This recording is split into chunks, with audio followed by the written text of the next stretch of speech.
I'm finding my zen in my new den. What is up, everybody? Woo! How you like me now? Yes, indeed. Isn't this glorious, dudes and dudettes? How's everybody doing? We got Paul in the house. Chris A is in the house. FMP is in the house. Dave Strong with the wrench. Paul with the wrench. What do you think? Do we get showtime? Yes. Can we get a slow clap? Can we get a slow clap? Yes, indeed. What's happening, everybody? It is Backstage with Bad Brad. We've got the wall is in place. We got the other string swing. Now I got to send a shout out to the great people at String Swing. I can't recommend their product any higher.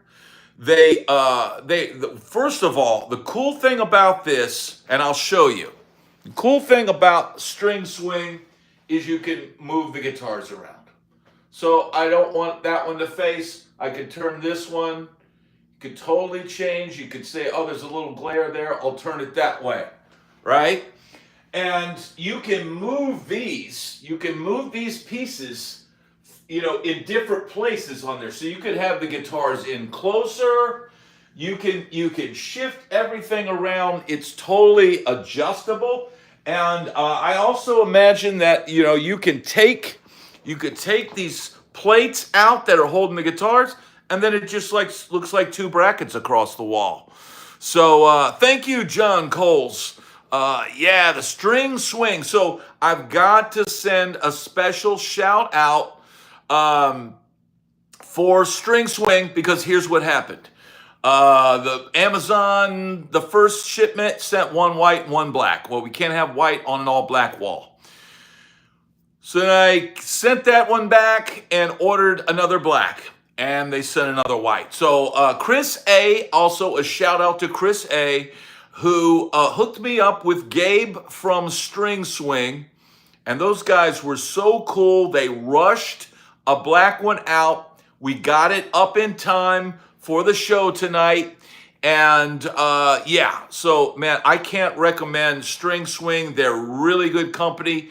Really good people. They rushed the String Swing here. The guy came and put it up. Now we're dialing and styling and profiling. The only thing throwing it off right now is having this guitar cable still plugged in. So we'll do that. Hank, thank you so much, Hank. You're getting it off, dude. Eruption, EVH. That's a great track. That is absolutely, it is. It's kind of a subtle tribute.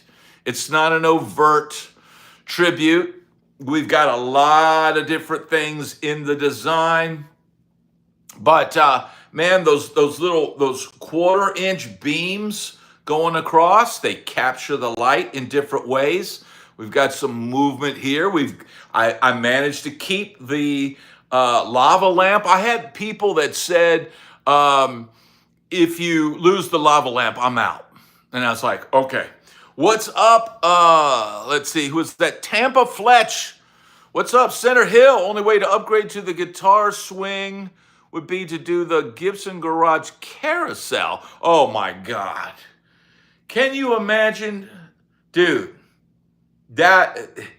Can we aspire to all have a Gibson Carousel in our living room? I think I would like to drive my wife mad by having the carousel of guitars spinning around the room as I gaze wanderingly at them. We need the carousel, dude. But man, this is amazing. Thank you to String Swing for hooking that up. And black light bulbs and psychedelic posters, angry shoebox. That's kind of the vibe we got going here. That's kind of the vibe we got going. Thank you, Eliza Niels. Thank you very much. Let's see. So what do we got going tonight? Carousel is noisy. Hey, that's a consideration. Thank you, the eclectic guitarist. Thank you, synthetic sentiment. Woo! Yeah, man. So this has come out amazing.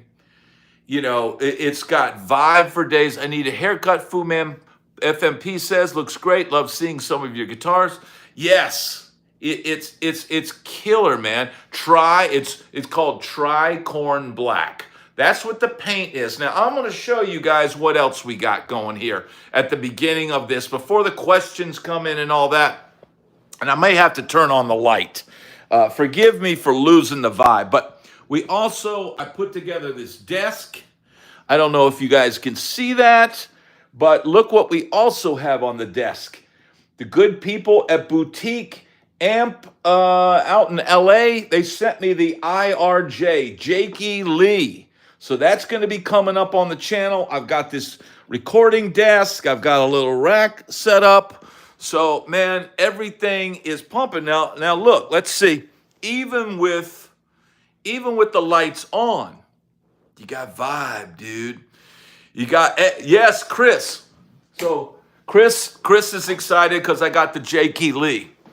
I also got the what is it? The sister one. Let me go grab that. Let me show you.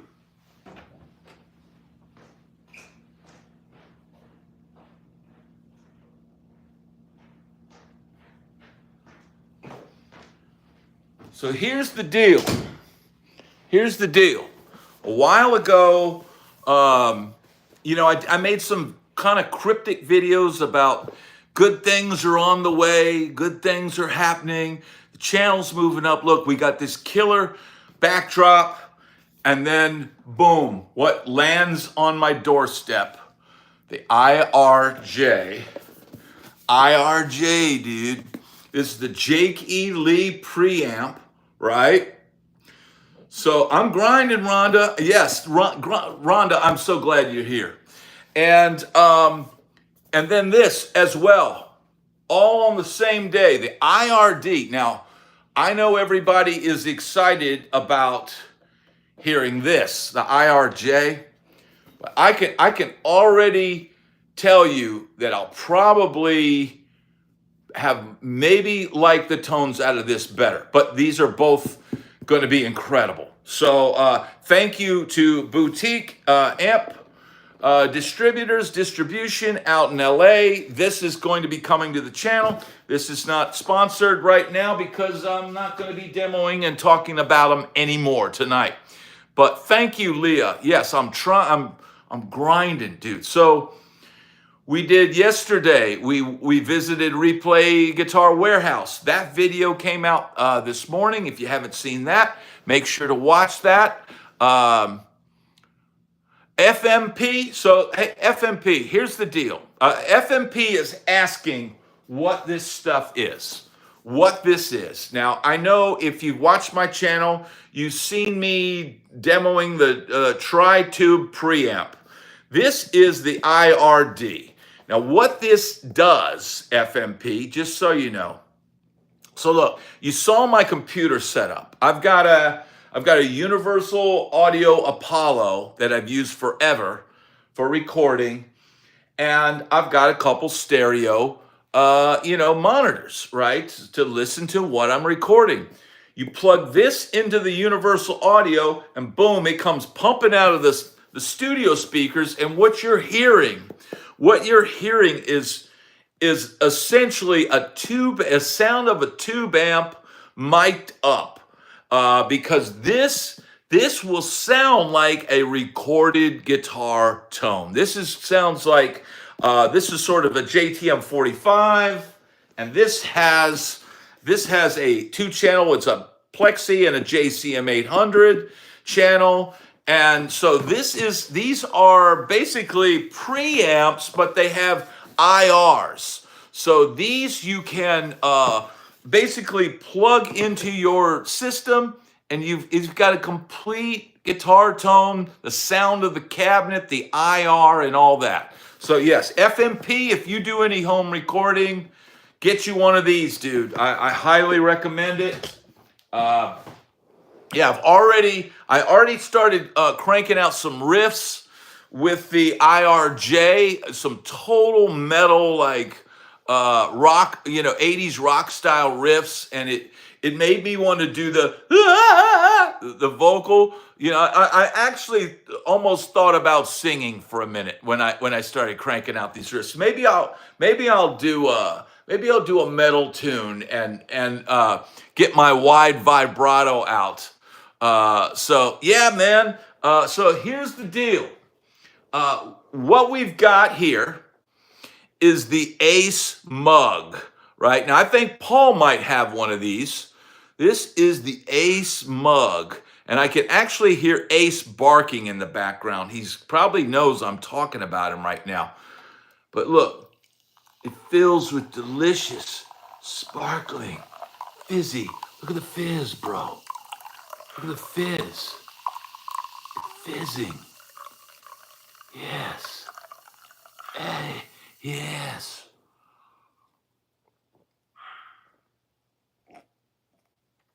Paul has the Gazzari's mug. There's also a Gazzari's mug, and you can find that on the under the description of this video. But cheers, man. Cheers, because this has been a hard worked week, and I still got a lot more work to do. But hey, crypto, you know what? I'm not a salesman because I only promote stuff that I use myself. So and I will not. I did here. I'll tell you guys. I did a video about this subject, but a pedal came in recently that I didn't like. I didn't like the sound of it and all that. And I just told him straight up, this is not going to work for my channel. So, but I felt bad because they send me the pedal for free, right? But what I ended up doing is they asked, well, would you make a video and you don't have to be in it? So I basically filmed the unit. I played guitar. I turned the knobs, and they still get their video, but I won't put it up on my channel. Now, Ace is barking, and that's gonna drive me nuts. So the house is a mess. It's just me and Ace this weekend.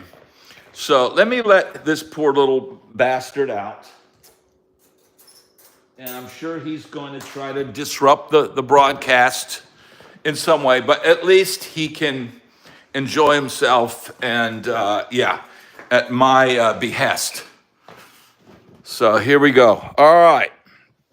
So the show is up and rolling, but this is really dependent on you. Hopefully not demonetized. I did take him out. He probably wants to sit in my lap. You want to sit in my lap? Yes, he does. All right, come here. All right. Here is the Ace. And this is the Ace. And you see, this is what he wanted to do. Yeah, he won't poop in your lap. But if you're a stranger that shows up at the house and he's excited to see you, he pees. So that's the deal. FMP, that's too much information. We don't talk about number 2. That's just not what we do on a Saturday night. The ladies don't want to read that. I'm sorry to hear that, Philippe. Never minded. I'm sorry to hear that, brother. I'm sorry. He is the liquor, bro. He's like I don't know. Ace is a this is what he does, bro. He is what he is. So what's happening? What questions do we got? He does pee on strangers' shoes, but purely out of excitement, not intentionally. He doesn't like lift his leg and just go. It's like he comes over and he wants you to pet him, and then when you touch him, he he just can't control himself. So yes, the Roy Vote interview was today. It's going to be a two-parter. People were asking for two-parters.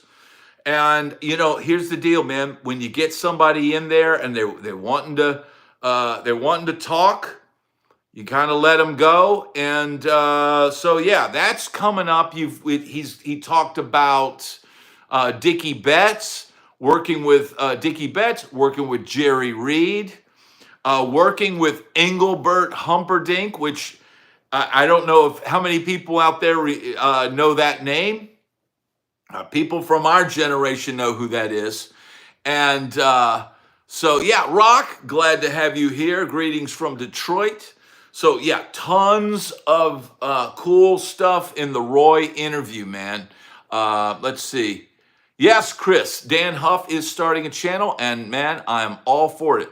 I am absolutely all for it. So Rhonda is saying that Engelbert has a wig. Man, you know what? It's quite possible. I never thought about it. I never thought about a dude like that having a wig. Lounge Vegas singer type. Yes, absolutely angry.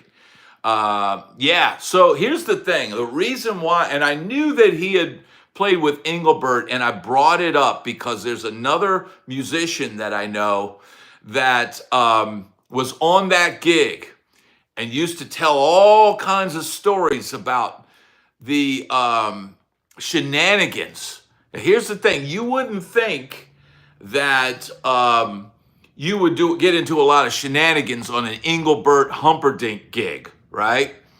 Well, this one dude I know he's a prankster, dude. And man, I heard some of the stuff they were doing as far as pranks, and I couldn't believe it. I think we told a few things today, but man, I'd like to get the purveyor of the pranks on here to tell the full story. So yeah, that's coming up. That will be available to Rockstar members early, maybe tomorrow or Monday. That'll go up. So thank you, Leon. Thank you, man. I am super pumped for the new digs. Kevin, glad to have you here. So we've got 88 people, but only 34 thumbs up. So let's get the thumbs up. And here's the other thing, man. It's just me and the Acer tonight. So here's the deal, man. I'm not going to put a time limit on tonight. Let's get the thumbs up. Let's get the super chats cooking. Let's get the party going. Let's have some fun. Let's get the sexy on tonight. And let's have a good time. Thank you, Kevin. 84 people. It should be 1,600. That's what we would like. Yeah, let's get the thumbs up. Let's get the party going. Dude. So Mike P. Funk says he saw Tom Jones at the Hollywood Bowl in '90 and women were throwing underwear on stage. I remember playing at Busch Gardens, right? And Tom Jones was, a lot of Busch Gardens would get stuff like that. Tom Jones, right? And I'm like, I don't know, 18-year-old kid or something playing a gig in a theme park.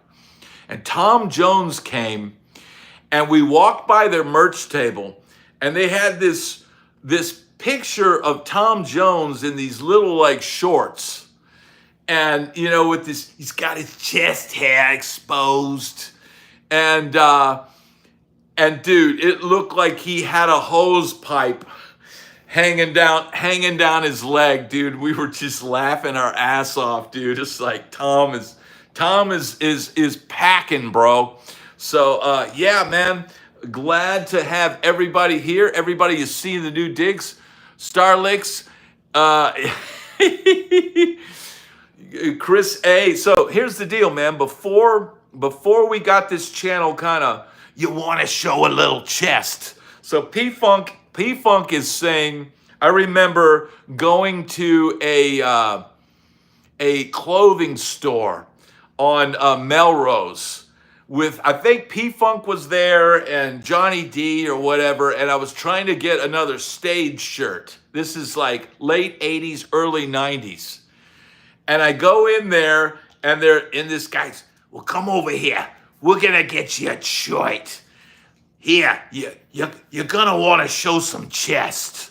So he's like got me in some frilly like a Seinfeld pirate shirt, open, and he's unbuttoning the shirt, and everything. So that's where that came from. There we go. Engelbert. Yeah. So Leah, glad to have you here. Leanne. Dude, I pretty much wore that kind of shirt. I pretty much wore the black, almost like the satin Yngwie style shirt. Now, Ace, if you see the camera or the phone moving, it's because Ace is down here and this is what he does. So you want to get back in my lap? Okay. He's really, really needy. He's really turned into a dog that needs constant attention. So let's see. So somebody asking about the P-Funk interview tomorrow. That's going to be part 2. That's going to air at 8 a.m. tomorrow. So we're going to tell P-Funk tonight to get plenty of sleep tonight, dude. Get plenty of sleep tonight because it's P-Funk Part 2, the interview, Sunset Strip, Tales, Wildness, Craziness. So that's going to air tomorrow. It's going to be 8 a.m. Eastern Standard Time. Yeah, 8 a.m. Eastern Standard Time. Now, Erickson made a point about you got to shave your chest, right? But let's look back, and I'll tell you an exact time where, first of all, the hairy chest thing for a while there, dude, that was gonna get you some leg tonight for sure, right? And then there came a point, and I literally saw the point where all of a sudden people were like having to like shave and whatever. So, but if you look at Kip Winger had the chest. He had his chest hair. He's letting his chest hair out, and that was a thing, man. But then when Marky Mark came, and Marky Mark was a little hairless chihuahua, and then once that came into fashion, then you even used to see, I saw a band one time in the Music Connection magazine out in LA, and they were giving them a bad review because they had hair in their chest. It literally, like, once Marky Mark came, it was like all of a sudden that trend is now out. And if you notice, here's a strange question for you. David Lee Roth. Look at David Lee Roth on the first album of Van Halen. He's got the full shag carpet, dude, from top to the nether regions, right? And now you look at David Lee Roth, and he's as smooth as a Marky Mark. So what happened? Where did it all go? Here's the question, the mystery of tonight. We're talking about chest hair, dude. We're talking about chest hair, but let's get those thumbs up. We got 100 people in here, 53 likes. Let's get it up. Does gray chest hair work? I don't really think it works, Joey. Here's the thing: as you get older, you just don't wear shirts, that are open like back in the day. Men in the 70s used to unbutton their shirts and flip off their chest hair to make it show. Absolutely, Leah. That's how it was. Someone says his hair turned gray and he started shaving it off. Now that's probably the right answer. Or did he have it lasered off? Because that's more permanent. So Rhonda likes the wild and woolly men. She likes her manly men. But yeah, man, I didn't think we'd be talking about that tonight, but why not, man? Because that was a part of the strip, dude. That was a part of the strip. And it's a trend, fashion trends and all that, man.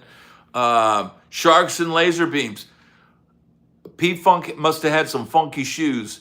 I forget what P Funk had some boots. I remember he used to wear all the time. Yeah, shave to show the tattoos. Now that was a thing. Just fall out naturally. It can just fall out naturally when you get old. Fender, I don't know about chest hair falling out. He Mike H says DLR is channeling his inner hairless cat. Yeah. Oh, so Big D just dyed the beard and the chest fro. All right. I think I've seen some pics of you bare-chested, Brett. Leah, you probably have. Probably it's on the thumbnail for the P-Funk interview is there. So there you go. Yeah, man. So, all right. Here we are. We're in the new digs. We've got 106 people in here. Let's get the thumbs up going. Let's see. Sir, the lower Broadway scene has become completely insane. I saw people passed out fighting. Nuts. Crypto Wizard. Man. So when did you last go to Nashville? Nashville has gotten crazy, dude. It's absolutely insane. To think what Nashville used to be and what it is now is absolutely insane. Because I was just talking with Roy Vogt, who is So somebody said, "Oh yeah, Guthrie Trapp's video of Broadway." Yeah, dude, it's exactly what it is. Now there was a time, and I will say this, man, for P-Funk. Or me or Dave or any of us, if I took you guys down to Lower Broadway, if we were, let's say we were 20 years old or 25 or whatever we were when we were out in LA, Broadway in Nashville is different. But dude, it is, I can honestly say, maybe because these people are largely amateurs, it is more insane than the Sunset Strip. It's more dangerous than the Sunset Strip. I always felt like the Sunset Strip, you were fairly safe down there. Now you had to watch out for getting attacked by random hose beasts, but and every now and then a couple bands would get into little fisticuffs or something like that, but man, downtown Nashville is absolutely insane. Crypto, it's far more dangerous. And look, hey, man, we were out in LA with riots and in the police and everything. FMP's asking what a hose beast is. Does anybody know what? And not to be unkind. Mike H is saying danger. Yeah, I would say Baltimore is obviously more dangerous. But man, here's the thing. The amount of people in downtown Nashville every Friday, Saturday, I mean, it's 7 days a week now. It's 7 days a week. And I know a bass player in Nashville who he's like a Christian bass player. He's not some guy that you would hear this out of, but he said to another guy, he says, "This is the you know what word capital of the world." And if let's just say for a kind way to say it, kitty, capital of the world. And I was shocked to hear that this guy said this.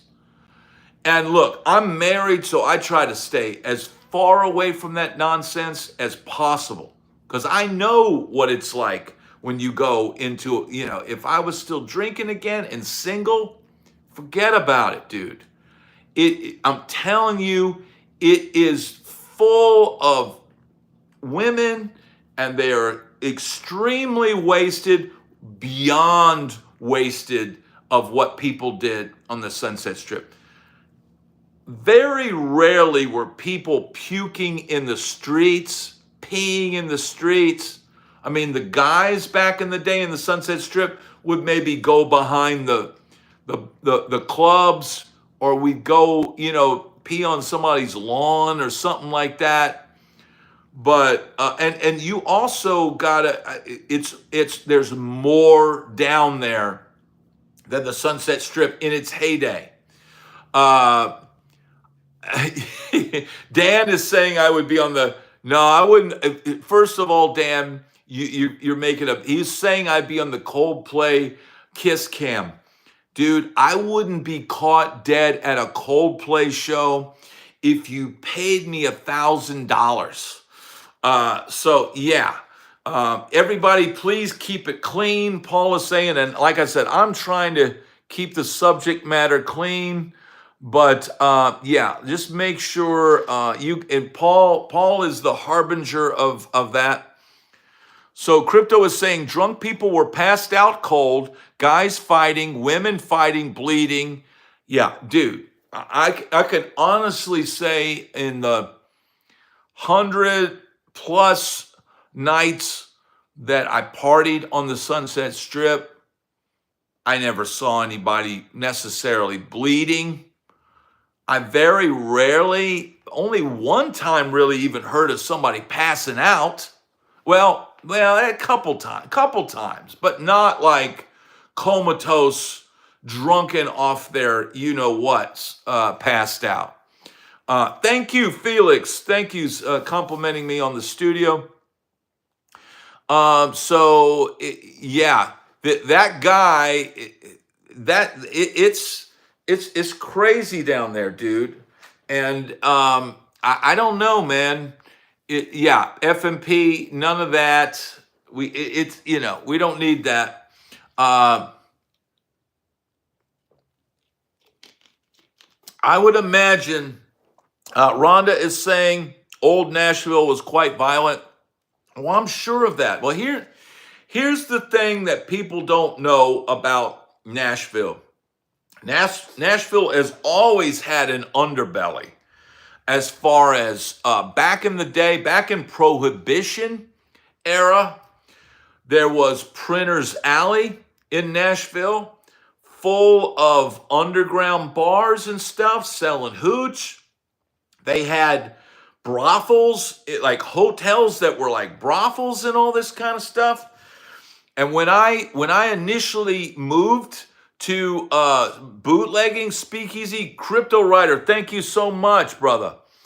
Crypto's enjoying this Nashville chat, and Crypto's helping with the information of what he's seeing down there. But Nashville had these brothels and stuff, and all of this, dude, all kinds of stuff like that. And then when I moved there, Nashville had all of these like massage places, right?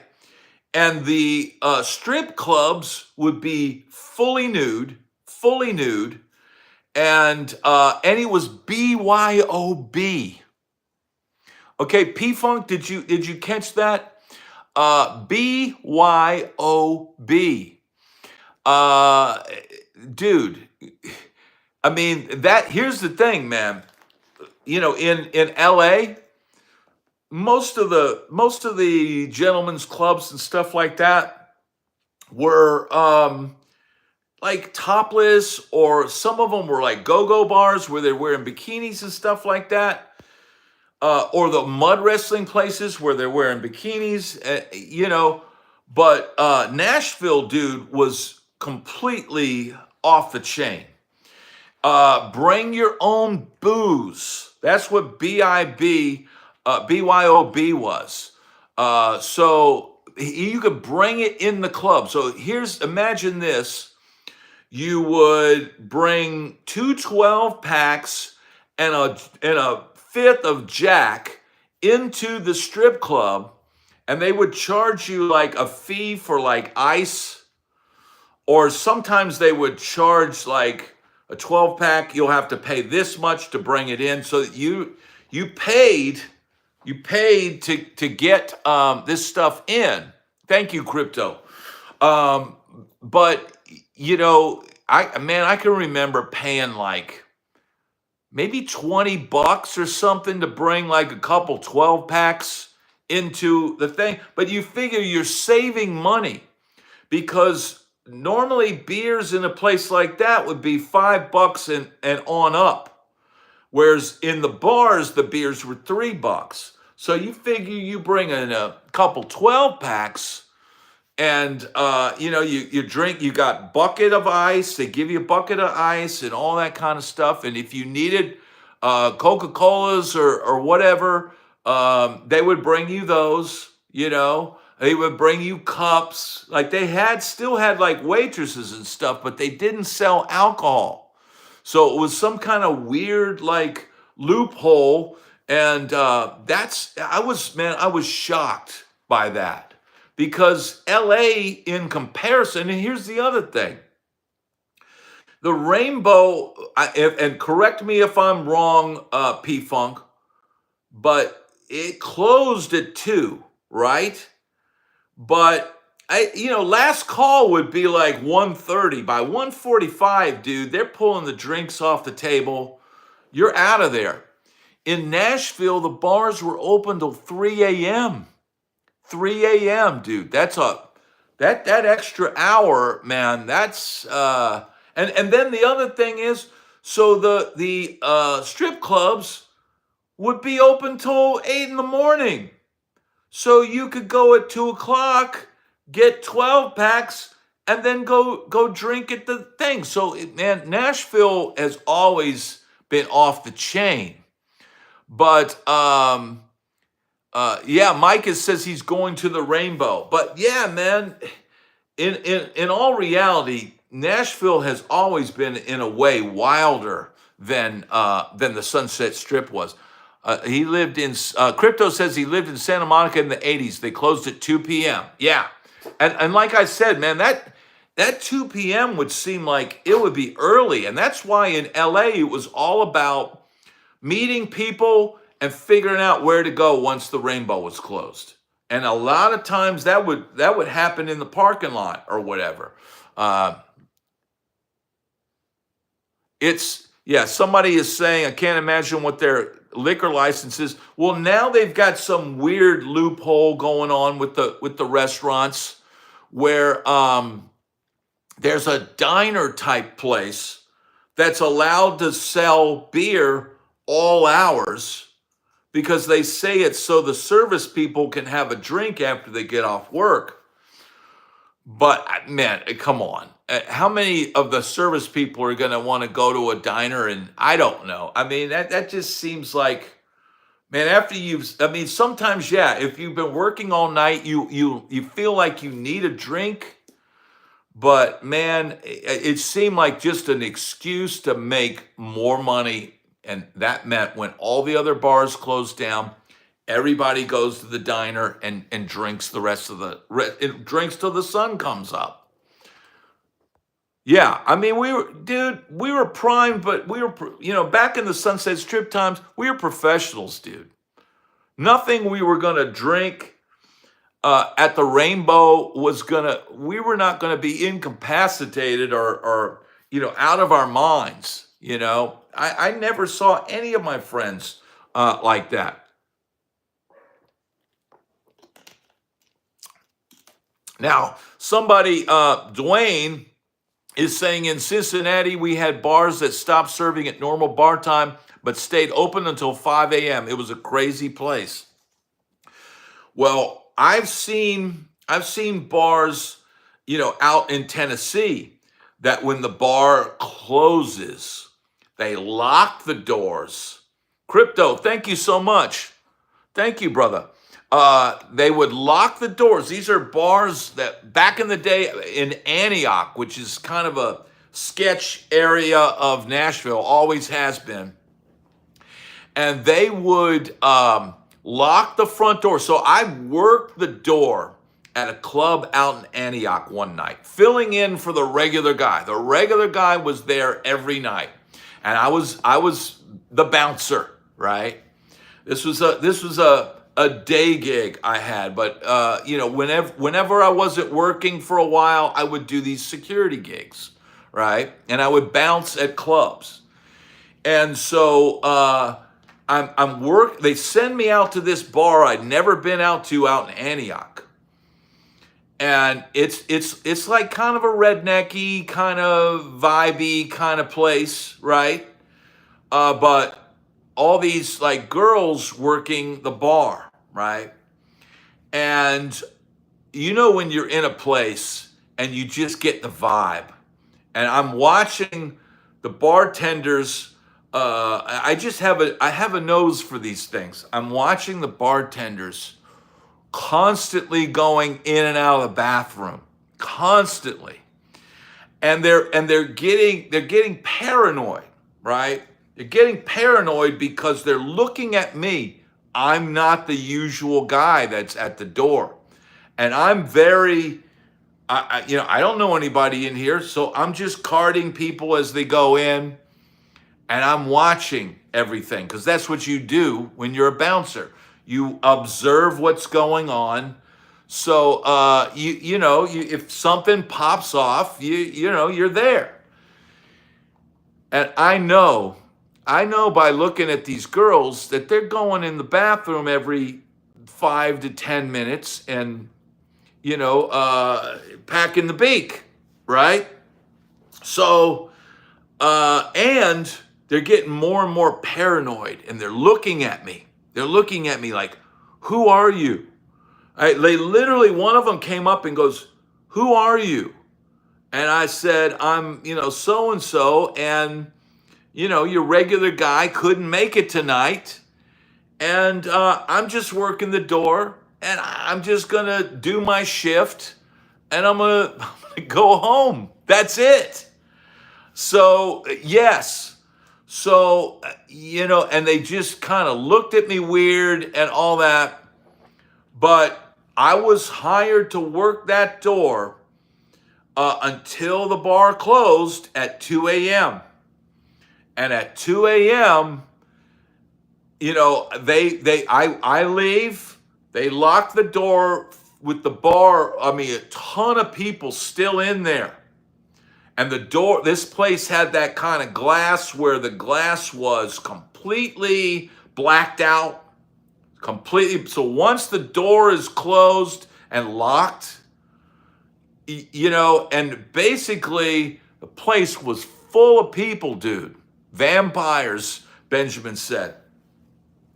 And here's another dead giveaway. The woman, the bartender, lady, and I'll say lady because she wasn't like a girl. Some of them were girls. She was one of those girls that talk like this, and she was chain smoking. And that's what they were doing, dude. They were in and out of the bathroom. It was the same as used to be a gentleman's club out in the valley in LA called the Oddball. The Oddball. And the Oddball was a fully nude place. They would not sell you alcohol. And so you weren't even supposed to be out in the parking lot knocking them back. But we would dip down in the car and whatever. But dude, seeing the dancers going in and out of the bathroom and coming out and doing this and you just know. You just know. But Nashville's always had an underground element. And I've seen, as working as a bouncer in bars, I would see all kinds of stuff going on. People that I would be in one club one night, and I see this dude, and this dude goes in, and he walks right in like he owns the place, goes to the bar, and you see him doing this with a couple of the bartenders, and he hangs out for a minute, has a beer, and leaves. And then 2 nights later, I see him in another bar, and he does the exact same thing. And yeah, so I mean that kind of stuff, dude. It's always been there. Now that's we got 129 people in here, 73 likes. People seem to like to hear about this underground club stuff. So maybe we're on to something here. All the kinds of stuff. That guy is the ringleader. Misha is asking. No, that guy that's going in, he's handing off to bartenders. And this is something, look, as a bouncer, my job was to card people at the door. That was basically it.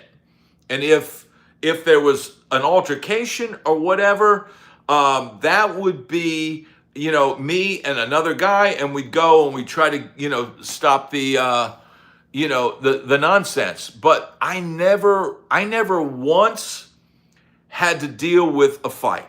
I never once had to, luckily never had any bad situations. Largely just carding people and every now and then I'd have to tell somebody, hey, take it outside or whatever. What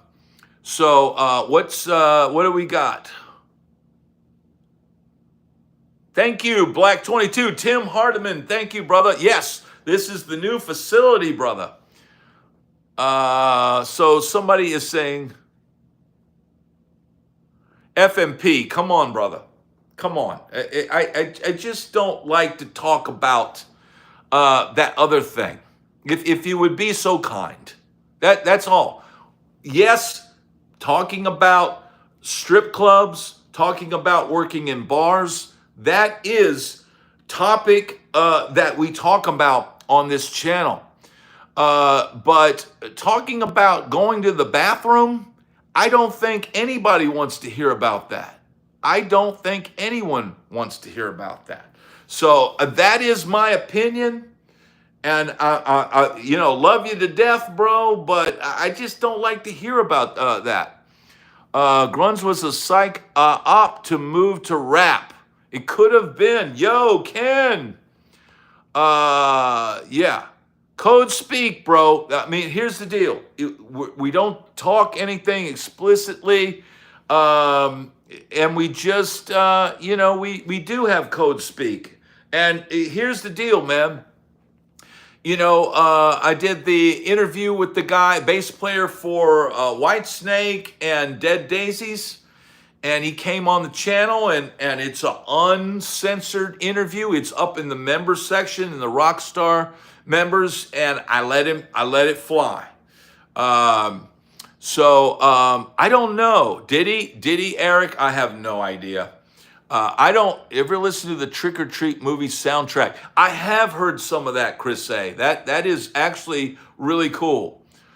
Yeah, this is YouTube, so we try to keep it clean, and but look, man, we also have to talk about the subjects that, the Sunset Strip and playing in bars, dude. Playing in bars and dealing with that kind of nonsense has been a huge part of my life, man. Thank you, Bob. Thank you, Jimmy. Jimmy Neck, thank you. Yes, Philippe, I agree.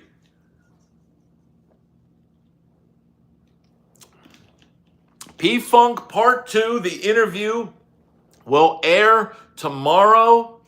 And if I remember correctly, I think Part 2 is even better than Part 1. That's going to air tomorrow at 8 a.m. Eastern Standard Time. So Shane has a question. Brad, was wondering if that song Love Surrender or Love Forever by Shock, an original song, thought that was an awesome song as well. Yeah, Shane, I believe that song was called Forever. It's a power ballad. And most of the stuff in those live videos, I would say probably 75% of the songs were already written when I joined the band.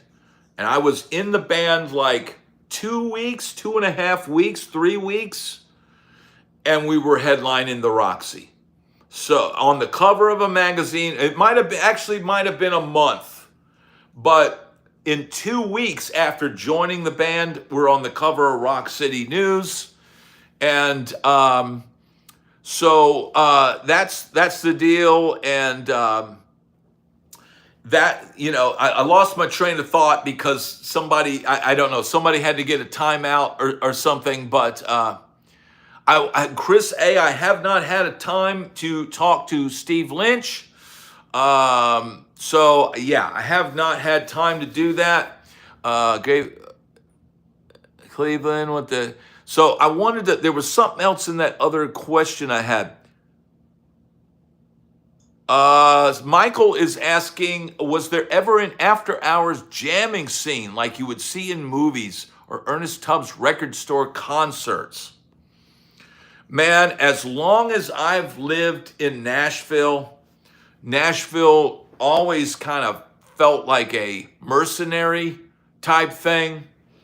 And man, we a lot of times, and I'm guilty of the same thing, but music was a job, and there wasn't like these epic jams that I never really. Now, if you wanted to, for me, the epic jam was Wednesday night at 3rd and Lindsley to see the Wooten Brothers. That was the jam, and I would usually get up and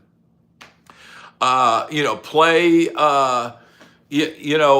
sit in with the Wooten Brothers and all that kind of stuff. That was the hang. That was the hang for me. In LA, there were some jams. I did jam with the guys from New Haven. And we had jams at the Shock rehearsal place. We had Lancia there. P-Funk was there. We had Barry Chenault from P-Funk, the Parliament Funkadelic, came and jammed with us. We had Carter Beauford from Dave Matthews Band jam with us. So we had a lot more jams.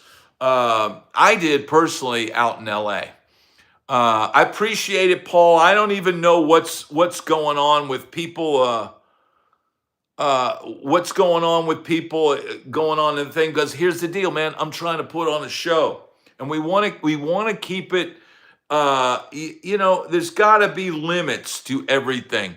So I do a blues jam at Plymouth, UK sometimes. Misha, that's amazing.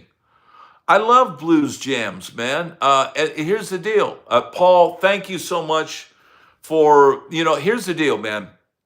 I give Paul the reins, as far as I believe Paul was the first monitor on this channel. And Paul has a strong moral compass, and knows that and I'm guilty of it. I've got to keep things between the lines. I'm trying to do a show that's off the cuff and tell some of these wild stories and stuff that's going on. And it's not easy to keep it clean all the time, but that's what we have to do. And Paul is a great dude. And if Paul says it's crossed the line, then just do what he says. That's all that needs to happen. Yeah. Paul is the top dog, bro. Keep things loose, keep things light. Exactly. Stone Temple Pilots. Yeah, so everybody, man, and everybody give a thumbs up for Paul, because Paul's not getting paid for this, and thank you, John. Everyone's digging the new place, and man, we give a big salute to Paul. And Terrence says Hank Williams is the king. I cannot argue with that. The Hoodoo Man is the blues king. Okay, I can't argue with that as well. Paul is a good dude, and he's 99.9% Irish as far as I know. But yeah, Patton Road, thank you for the thumbs up to Paul. Was awesome player. Maggot Brain solo. Yes, Maggot Brain is a epic P-Funk guitar solo. So look, man, here's the deal. If you haven't, subscribe to the channel, and I'm going to eat these Altoids to keep, I've been talking Talking about 3 hours now today. 2 hours with Roy Vogt. And I didn't get a lot of video shot today. I've got to shoot at least the IRJ tomorrow. And then the wife gets back on Monday. Tell us about the band Anathema, Brad. Blair, I don't know about Anathema. I don't even know who that is. Harry, what's happening, brother? Thank you, Joe. Thank you. When will Bad Brad call Leahy? I don't even know what you're asking me Wednesday. Thank you. Johnny says, very retro, looks cool. You could get one of those color morphing fiber optic lights.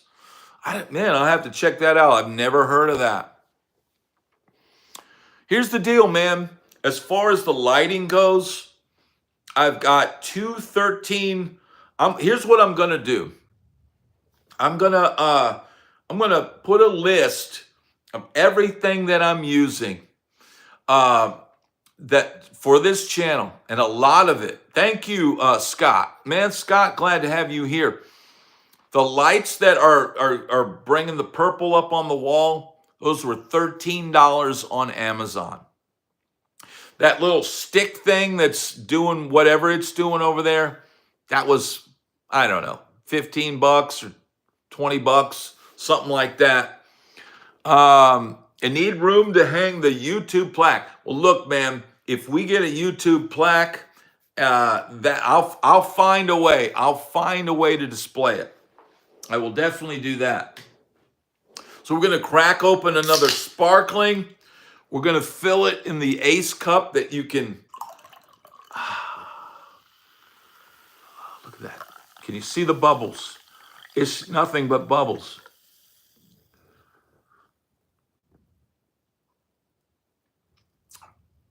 I think we could probably squeeze a plaque in somewhere. We'll make it happen. We'll raise in an Ace mug of sparkling water. Get your Ace mug, bro. Toppuccino, Ken. Yeah. Toppuccino. Oh, Chris, thank you so much, brother. Chris Alexander, keep up the great work. Will do, brother. Look, man, things are looking up. You have to keep taking steps forward. And sometimes you know things don't happen right away, and you just have to keep plugging. You got to keep plugging away. Hopefully there's no more drama that Paul has to deal with. Everybody be cool and let's have a good time. Because here's the deal. Jay Fleming saying favorite gig. I'll tell you in a minute. Here's the deal. If you have not subscribed to the channel, make sure to subscribe right now. We are on the way to 20K. 19's the next major hurdle, but man, I'm already thinking past that. Let's get to 20K. I'm almost considering, what if I just let the camera go all night? What if we do a marathon tonight to get to 20K? Can we get to 20K? Let's get those. Dave is saying by summer's end. I'm saying by morning we get to 20K. Because here's the deal, man. 20K, it's not, even if we got 100K, here's the deal, Shane. You're right. We need it. We need a here's the deal shirt. And I started to do that. I started to do a here's the deal shirt. And then I just couldn't find a design that I liked, that I could work with. 24-hour stream, bro. It would a 25, and here's the deal. Should I have changed the title to 20K or bust and make that the stream? I mean, neon red from the top border would be a good balance. Looks good. Make it pop. Thanks, Rye. Here's the deal. I can change these lights, and I'm not going to do it now, but I can change either side's light colors. But I just kind of like the looks of the purple, and it matches my intro videos that I use on my channel. And yeah, so I can change stuff. This little stick here, it's just kind of does whatever the hell it wants to do. Mike, you can get a hallelujah, and I don't even know why. Brad got a 73 Flying V with the serial number scratched out. Should I always notify bouncer? I don't know why you would want to notify a bouncer. I don't know. Have a great Jimmy, thank you for being here, brother. Thank you so much. So now we're into hour number 2. Let's see, Blair, that backdrop could work its way into some merch theme. That's a great idea, man. That's a great idea. That would be good on a merch. Did you sell out the last of the brew, P-Funk? If you twisted the Gretsch just a teeny bit, the LED might reflect. Okay, Patton, and here's the deal. Here's the cool thing about the Gretsch. About the string swing is, yeah, you can twist this. Let's see. It's not really catching it, but maybe if I turn this. See, you could mess with that. You can mess with this stuff all day, dude. It really doesn't even. It's non-consequential. Always find inspiration in your presentation. Thank you, Father. Well, now we've got vibe in our presentation. So, and here's the deal. And I can change this up. I can change the colors. Yeah. Thank you, Rhonda. We're gonna keep this thing popping. And look, man, I'm gonna keep this Saturday night. I've got a rare Saturday night. So Leah's saying if you get StreamYards, people can join you live on a panel. Good idea for a marathon live stream. That is a great idea. That is a great idea. Yeah, Scott. The lava lamp. I got enough people in the comments saying they wanted to keep the lava lamp that I was like, okay, I got to figure this out. I got to figure out a place for it. And I like it. You know, it's not as elevated as it was before, but I think it's kind of cool. It might even be cool to have two. So here we are. We're in hour 2. Jerry Lewis can make it on a 24-hour marathon at age 75. You can make it 24 hours at age 57. I agree, Tampa. But here's the deal. Here's some inside information. Because I played with Jerry Lewis's son. Yeah, played it in his band for quite a few years on the road. And I asked him, I said, dude, how did your dad do that? I would always, as a kid, I always loved the Jerry Lewis, Labor Day telethon or whatever it was. I used to play with Gary Lewis. And as a kid, I loved it because you never knew who was going to be on. Jerry was always acting wacky. It was just this weird thing that all of a sudden you've got this show that's live. You're telling me this is live? And it's like, whatever. Yes, Gary. Philippe, I played with Gary Lewis in the Playboys, so technically I was a Playboy. But I said, man, how did your dad do that? And he basically said SPEED. That's exactly, his dad was jacked up.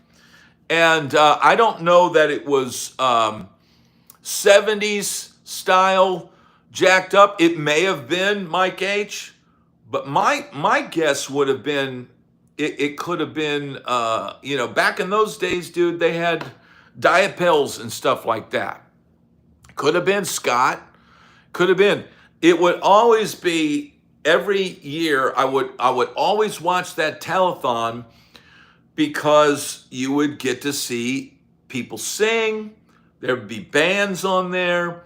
It'd be on late at night. I could keep the TV on, and now all of a sudden you're out in Vegas and you're watching this, these comedians and stuff like that. And it was always kind of cheesy. But I played the Jerry Lewis Telethon later in life a couple times, 2 times.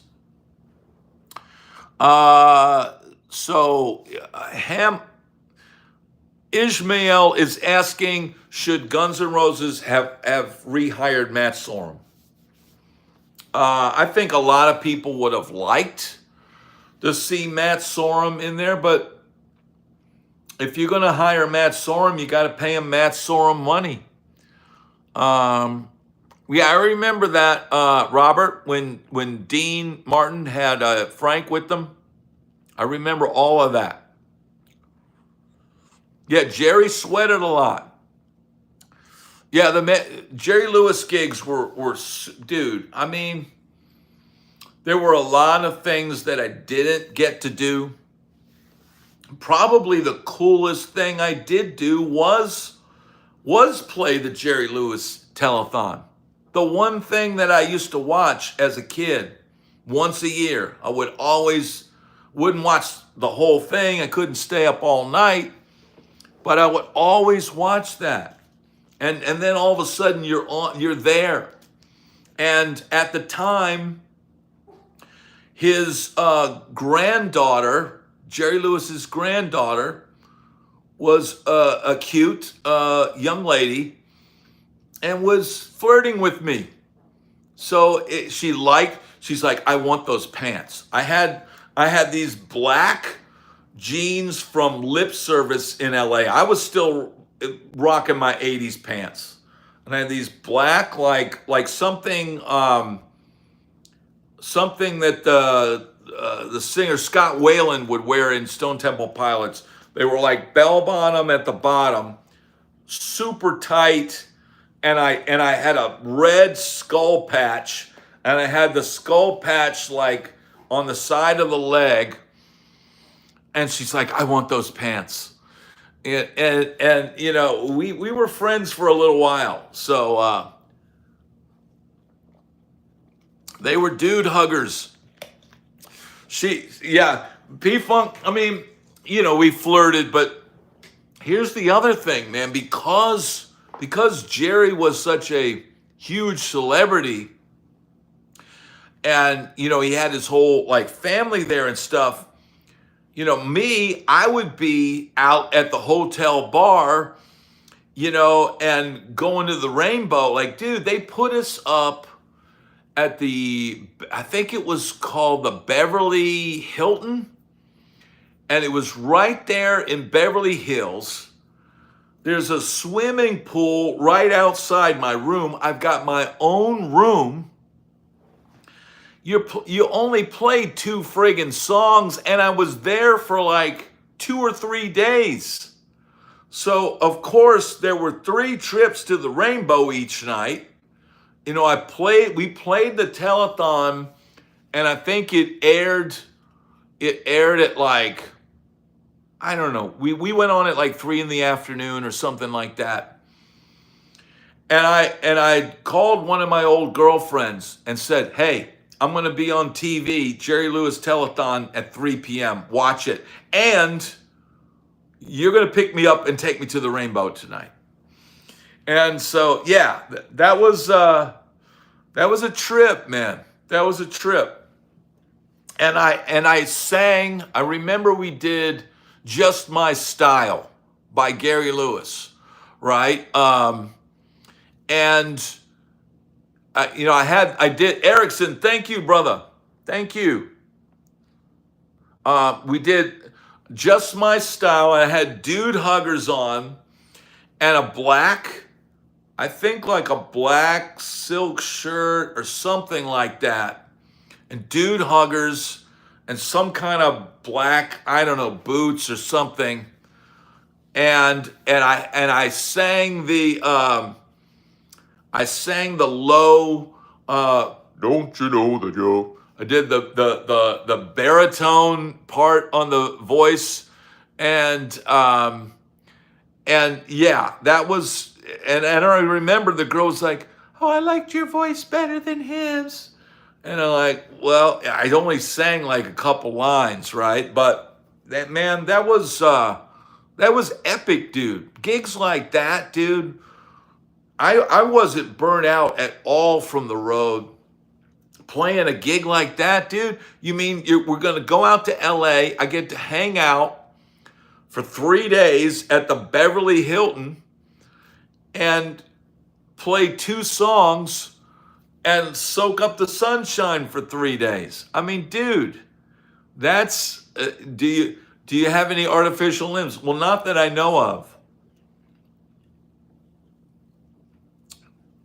It really doesn't get, if I had stayed on a gig like that, I better get the Chris A is saying I'm going to need the Malmsteen supplements. Well, here's the deal, dude.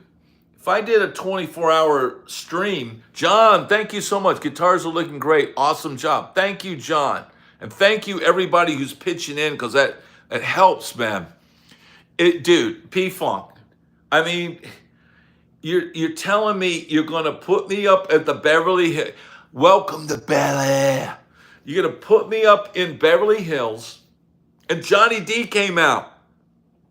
Johnny D swung through and did the old, and I'm hanging out at the pool. I'm eating room service. They may have even comped our meals. It might have even have been something like that. I'm eating room service, cheeseburgers by the pool. I'm, and then I'm going to the Rainbow every night. And dude, it doesn't get any better. You don't get burnt out from the road. There's plenty of people that maybe do easy cush gigs like that. That was an easy gig. Even with all the airport travel that we would normally do with Gary Lewis, that gig was easy, man.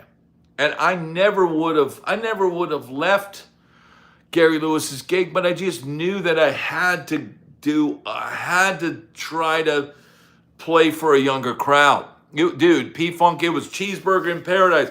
And here's another funny story. So the one night after we played, and I go to the Rainbow with an ex, and she's hungry, but I'm full booze mode. I just played on TV. She orders a pizza, and she's eating pizza, and I'm knocking them back, and she starts to not feel good. And I call the dude over, and I said, "Hey, I used to come here for a bunch of years, and we came back here tonight, and she's eating her pizza, and she's not feeling good." And he goes, "Well, you want me to make you another one?" And I'm like, "Yeah, and put this one in a box." So we got to get out of here. So I get a full pizza, right? And she's like, "I don't feel good." So I'm like, "All right, well, just take me back to the hotel."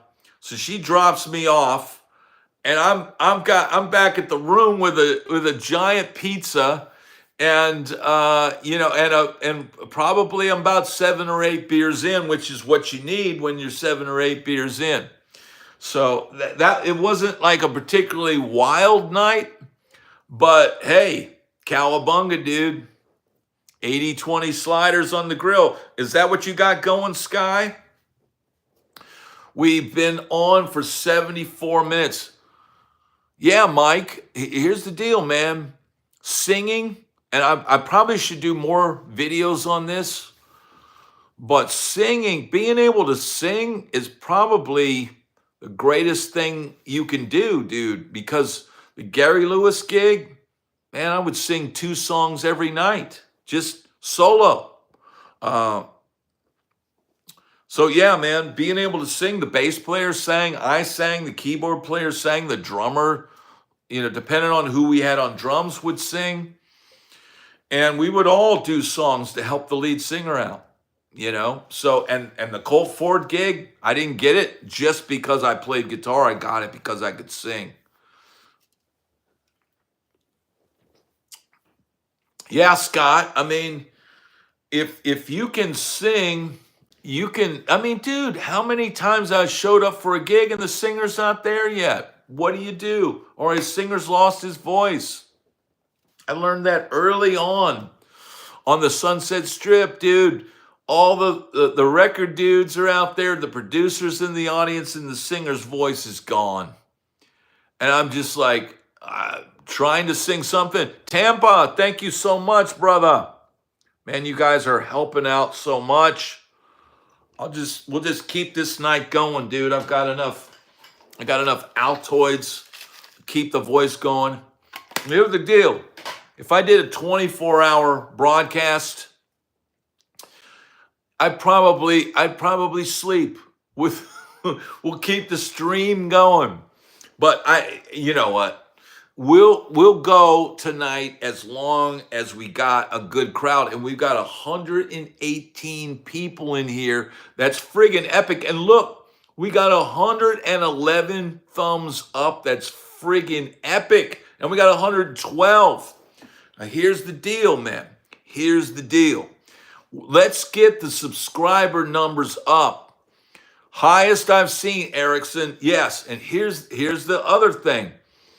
I'd have to slick the wig back. Here's what I would always do.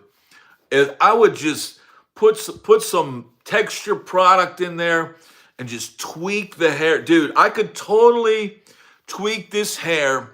I could put some thing in it, get some shades, put some dude huggers on, and I'd be just ripping the 80s riffs.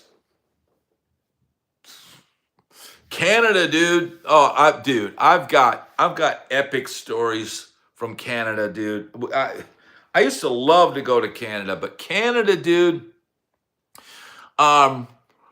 Canada was basically, dude. Canada is a whole other world. But if you've got anything in your, if you've got anything on your record, you can have a lot of problems getting into Canada. John, thanks so much. Turned a lot of guys onto the channel. Thank you so much, John. John is a great supporter of this channel, and John can see that we're look, everything that's coming in, we're putting back into it. Break out those dude hugger pics. I'll have to try to dig some of that stuff up. Yeah, dude hugger. Man, I wish I still had those pants. You know, here's the thing, man. My wife went through my wardrobe. She gave a bunch of my Colt Ford stage shirts. I used to wear the tackiest shirts you could possibly wear. I wore all these shirts I would get with half naked women on the front. And it just, I would wear the most like over the top like stuff. A calm shirt would be, I had a Rick James shirt that I would wear, and I would go around darkness, Charlie Murphy, you know, and I would go around like that, and but my wife gave away a ton of my old shirts. She did not. My wife would want me to dress in polos all the time. And I am not polo, dude. I've maybe done one video in a polo. I will wear the polo if we got to go to church. I will wear the polo when we go out for an anniversary dinner or whatever. But, you know, that's not my style. And here's the thing, you got to figure out, you know, trying to figure out what to wear on a gig.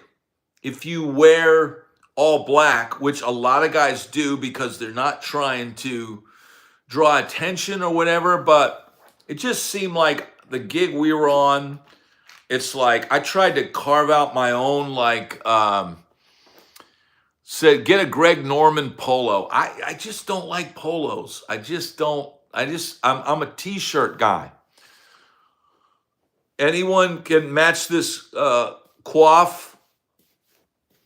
I mean, dude, this is coiffed, dude. This is all I need is a little texture product. Used to do karaoke a lot. It was really good, but then COVID hit. Since there's a lot of gearheads here, I bet we would love to hear how your different guitars came into the fold. That's a great question, Michael. You know, here's the deal, man. 3 of these guitars right here. This Strat, and I've showed that red Strat a bunch. Now this guitar, and I'll show you.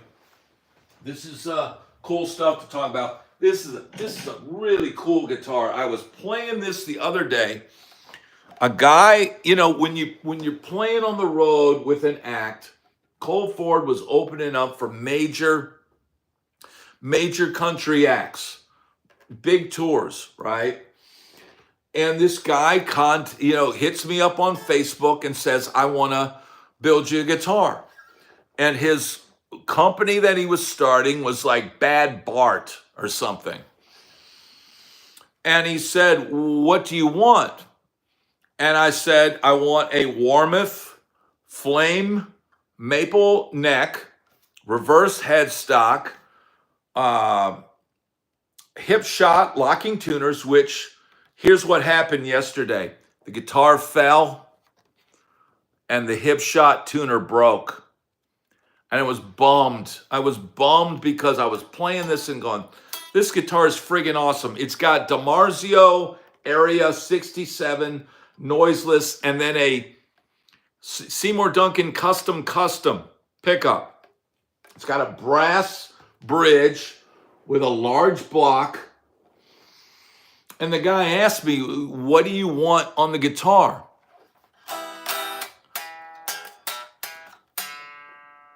You can't tune. Yeah, you can still tune it, but you can't lock it. So once that string breaks, it's toast. But I did contact Hipshot. They did reach out because I didn't want to buy a whole set of tuners, so I'm hoping they'll send me the replacement. But the guy asked me, he says, what do you want on the guitar? And I said, I want it to look like something Hendrix would play.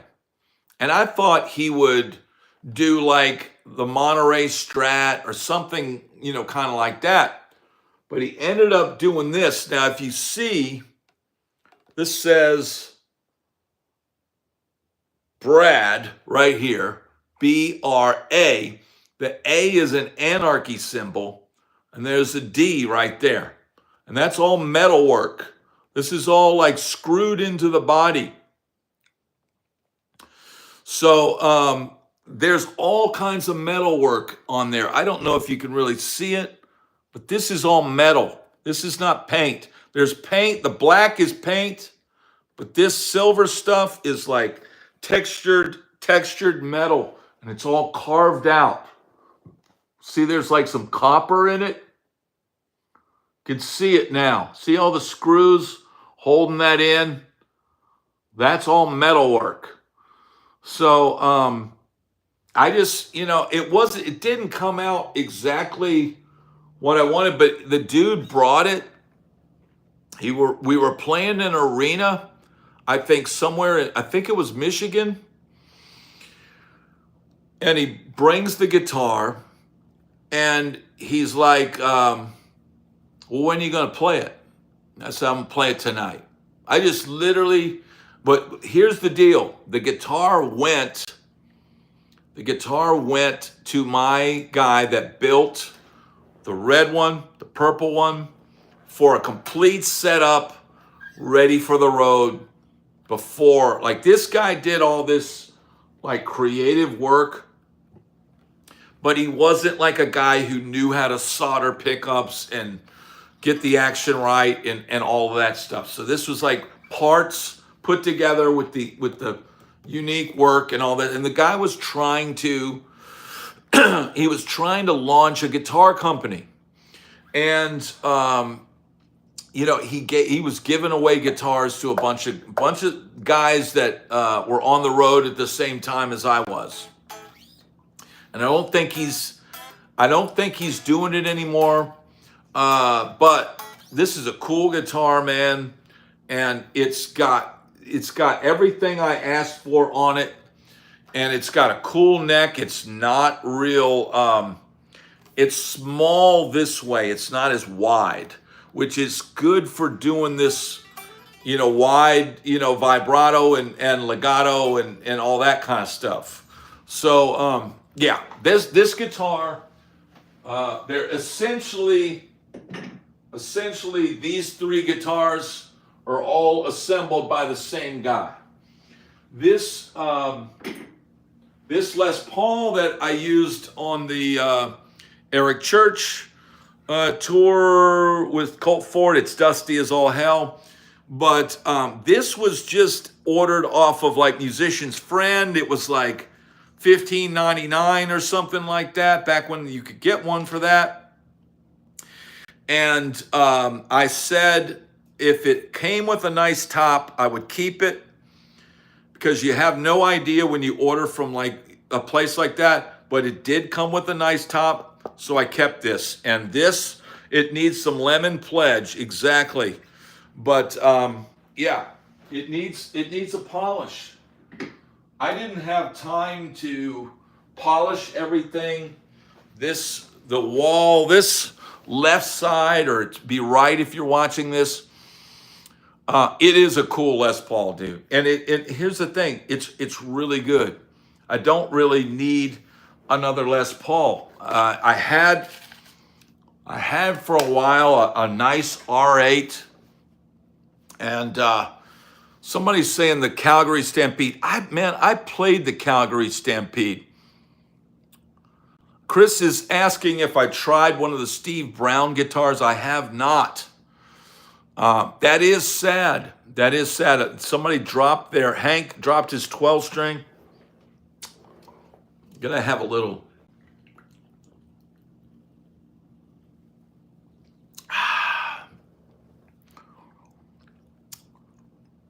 Sweet City Woman, bro. Yeah, so, man, we got water here. We're keeping the party going. We're at 87 minutes. Man, why not keep rocking, right? Nice leather jacket on chair. So here's the deal. And Mikey will remember this jacket. This is my old LA Sunset Strip leather jacket. And I bought this jacket at the pawn shop. It's a biker jacket, right? I used to wear this on the strip. And I remember Jamie, our lead singer, had some, concocted some scheme where we all went down to this tattoo shop on Hollywood Boulevard, and he got us a deal to get all of our jackets with whatever art we wanted on it. And I wanted my Jackson guitar flying through space with Earth in the distance. So that's on the chair. I don't know what else to do with the jacket, so I figured why not. It's amazing that I still have this stuff, dude. It's amazing that it's made it and lasted this long. Now look, dude, we got 132 likes. Dude, the jacket's perfectly broken in, and I can still kind of get into it. If you're on yeah, man. So we've got, 133 likes is more likes than they ever had. Brad, you should try and interview the singer from the band Tough. I would be down with that. I would be down, Bob. What is Waterloo? Never Enough Pedals also. Yeah, look, dude. If you're a member of the channel, and you can join and be a member, you get access to a whole slew. It's probably like 80 videos that are up there now. And I just posted up a demo of the PRS NF53 SE. Really cool guitar. It's a raw demo. It's just off the floor. Side view of the some of it's the side view of the replay demo, and really cool, man. So yeah, man. Let's see what else. Now let's keep this party going. We got it rocking. We got enough hydration to keep this going. Oh yeah, Waterloo. That's right. These are really good. And dude, the grape Waterloo, dude, it's like drinking a grape soda, dude. I really like the sparkling water. Chris, thank you so much, brother. Thank you very much. So this is so cool. Brad's going to keep going. I really enjoy it. Really enjoyed chatting with everyone. Thank you, Mike. Thank you. Paul's got his Dasani. Thank you, Scott. Yeah, the NS53 SE. Sweetwater's got a purple one. Purple dog hair. Dude. And they had some that were like 6 pounds, 6 ounces. You don't know how bad I was like. I wanted to buy it, but I'm like, if it was, in my opinion, I just want to catch one on sale. Ace is right here on the floor. He's nibbling on the carpet. Abba actually has some. Oh, the Sure Thing Express. Brad, how did you wind down after a gig? My mind races for hours and always end up exploring more chord harmonies until I get all the tones out of my ears, but still have trouble chilling out. Sure Thing Express.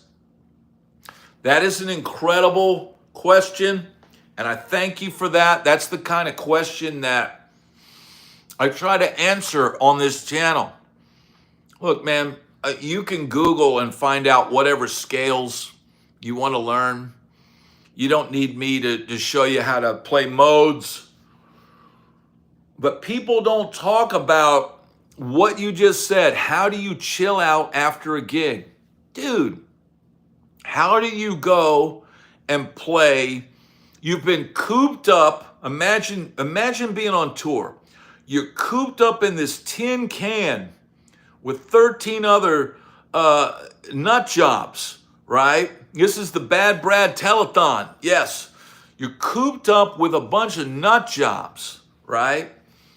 And they give you 90 minutes a day for you to get off that bus and go and do the one thing that you love. And when you get out there and you climb up on that stage, you know, as you get older, dude, one of the things about, you imagine climbing the stairs, going up to and there's those little steps, and you've got a 10-pound guitar strapped on, and you're trying to not, obviously not injure yourself getting on stage.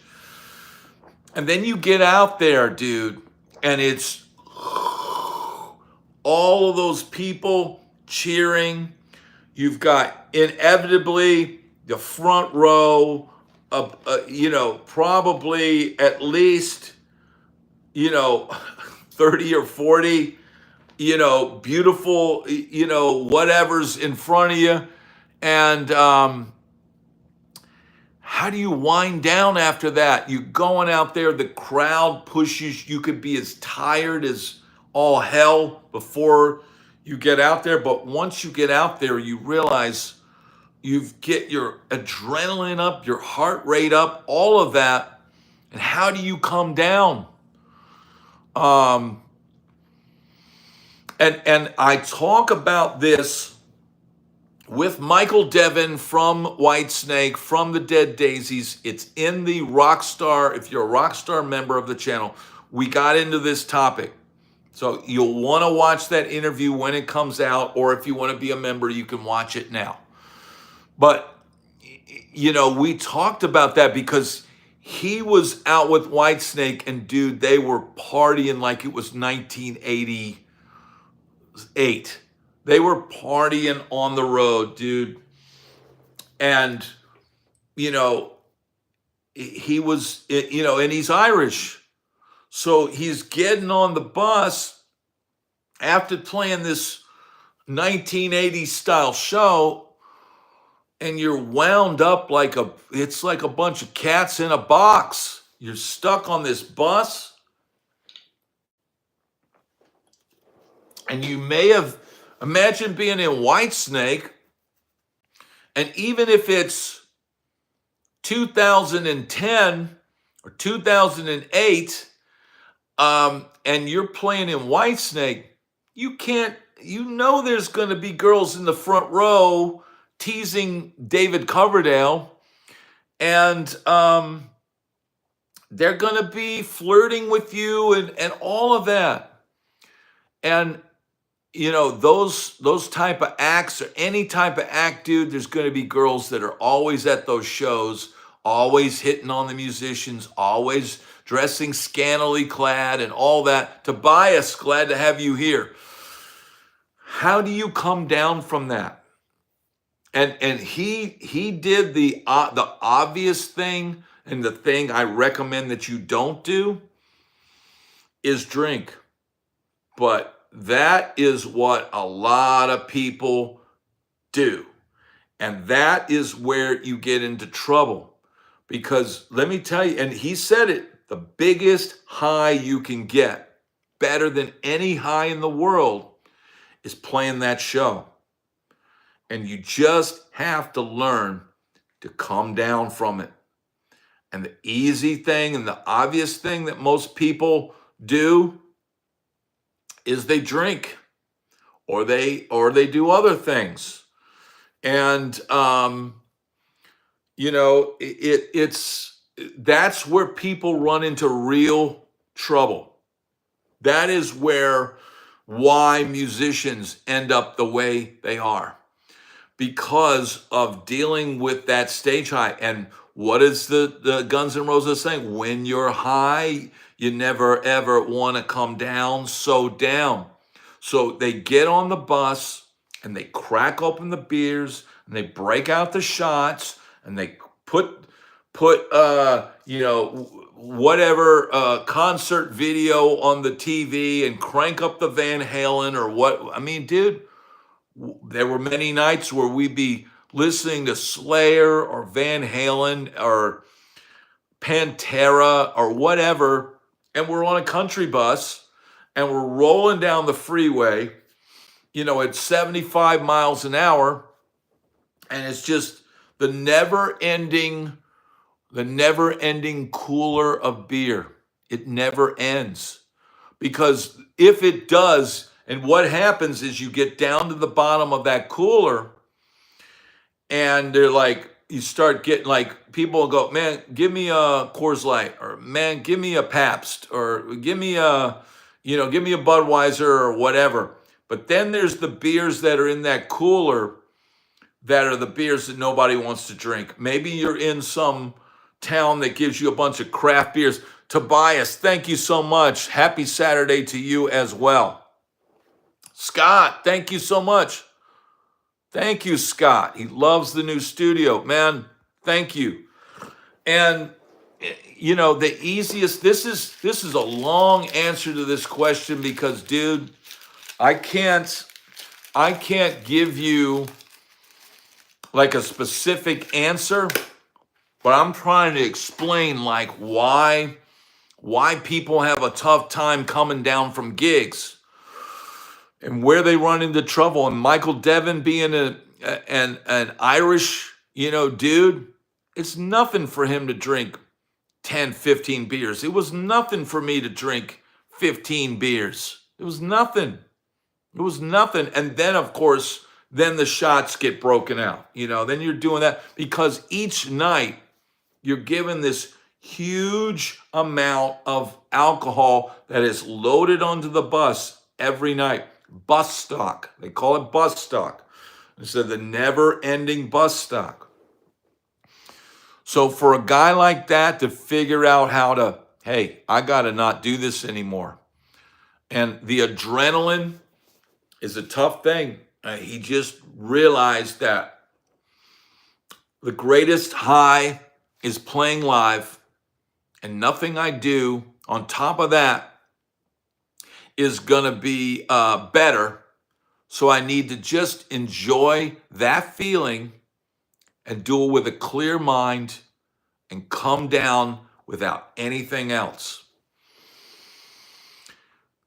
So that's my best answer, and that's a long answer to that question, but that was a great question. Thank you so much for that.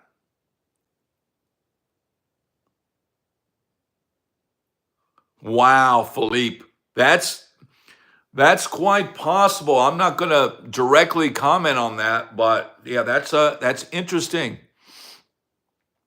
Man, you guys are talking about pizza. You guys are making me want to go get a pizza after this, but I'm going to stay. I'm going to stay here. We're at 100 minutes. Yeah, that was a perfect question because that's the kind of thing that we talk about on this channel is dealing with that is the hardest thing, dude, because you want to feel like you don't ever want that feeling to go away, but you have to. And you have to. Here's what would be really hard. When I would be even just playing gigs, once I was married, once I wasn't on the road, I'd go play these 4-hour gigs, and I'd come home and I knew I might get home at 1 a.m. and I knew I had to hit the bed as soon as after I take a shower, go right in the bed and lay there. And I'd be laying there and my body is just literally throbbing. You could feel your heartbeat going, all of that. And I know I've got to just force myself to go to sleep because at 6 a.m., my daughter's going to get up and she doesn't understand that daddy had a gig the night before and didn't get home till 1 o'clock in the morning. So, I don't know, man. It's that's something that I think every musician should prepare themselves for and figure out because it's a huge thing, man. It's a huge thing. Dave says he doesn't sleep well, man. Getting sleep is important, man. So, I get it, dude. I get it.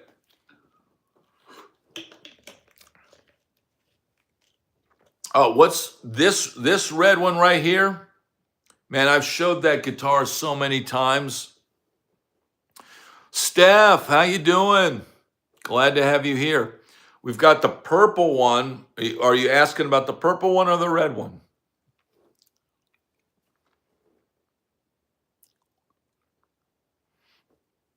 So Bob is saying, did you ever play a gig on the Sunset Strip or in the LA area where you played to just a few people in the club bar? Bob, there's 2 shock videos on my channel. And one of them is Shock at Goodies. And that was a warm-up gig for our Roxy gig, headlining Roxy gig.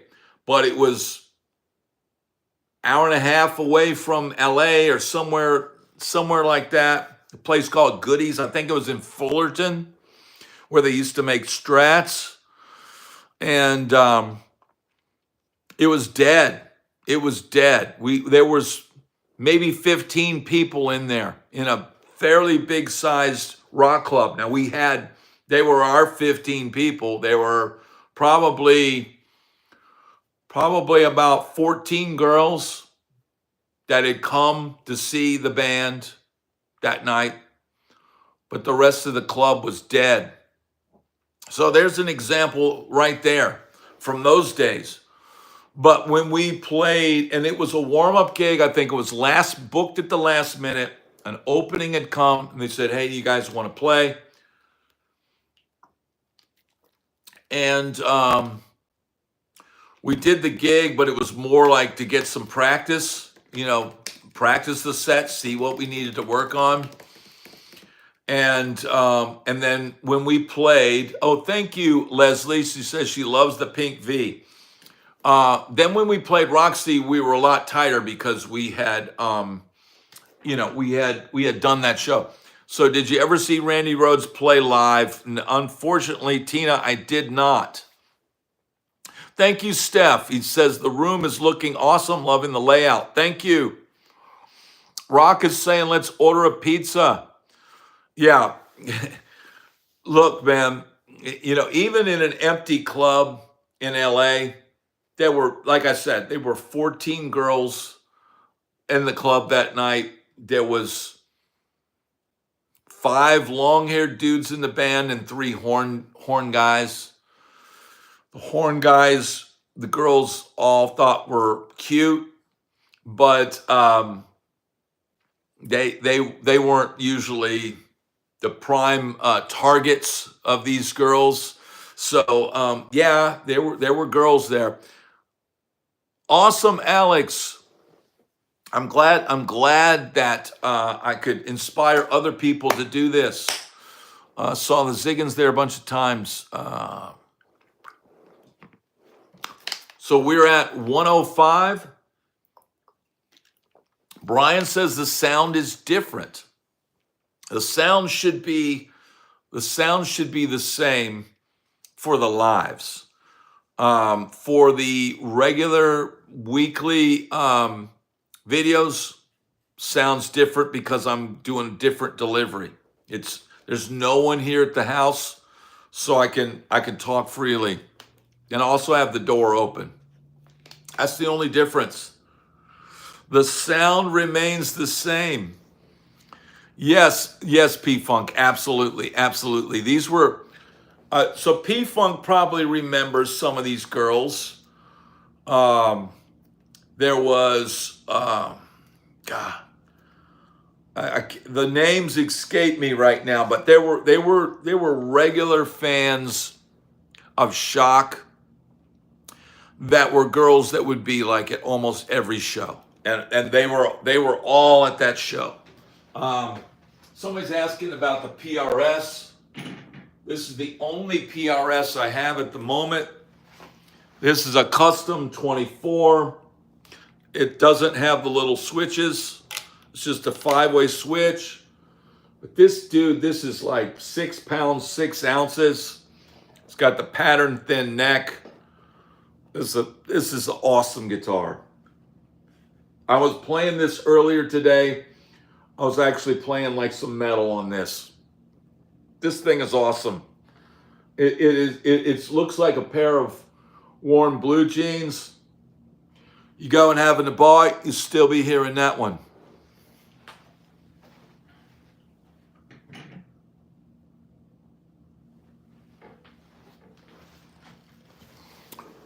All right, we've been going for 107 minutes. So if we do 120 minutes, then we're at 2 hours.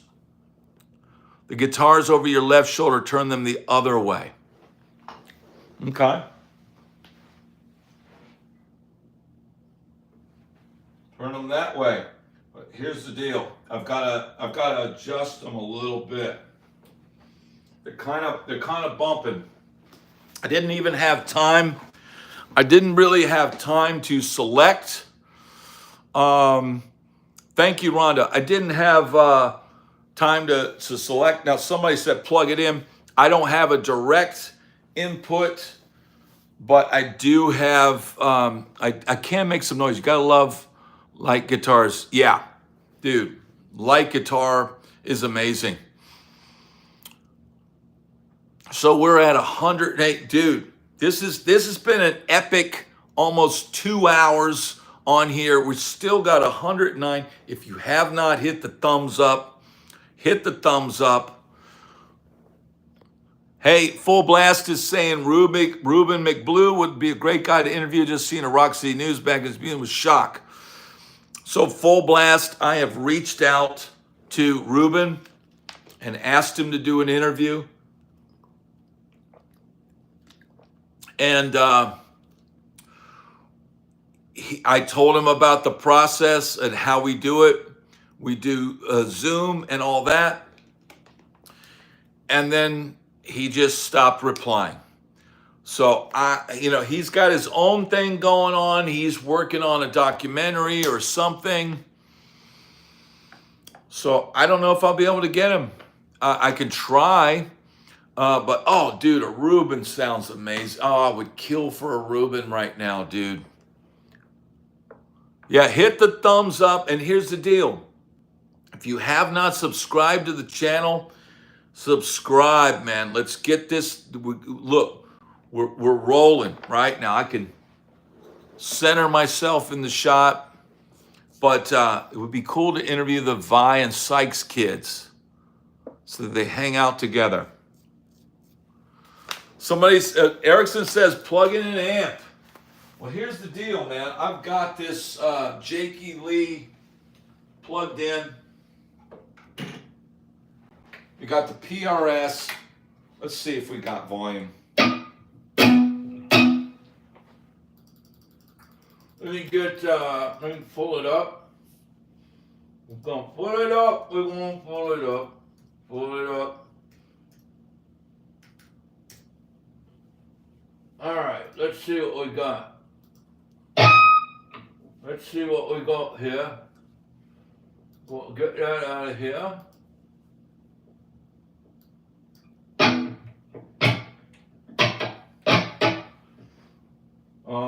Let's see, we gotta change channels.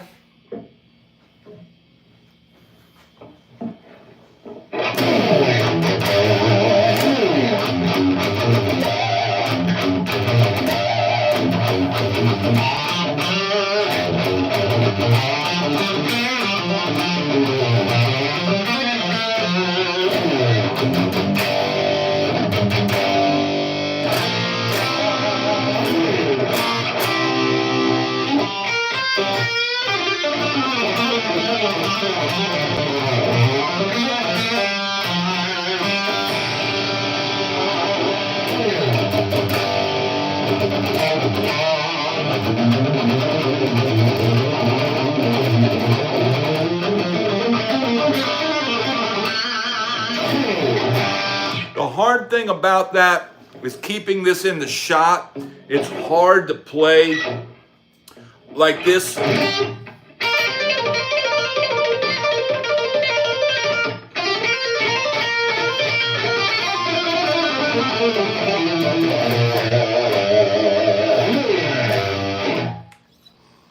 Thanks, Scott. That's...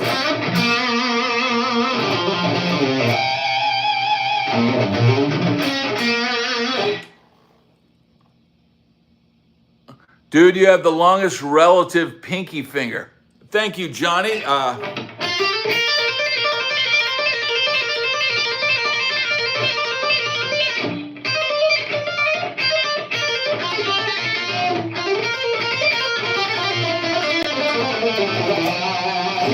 You know, a lot of guys kind of play.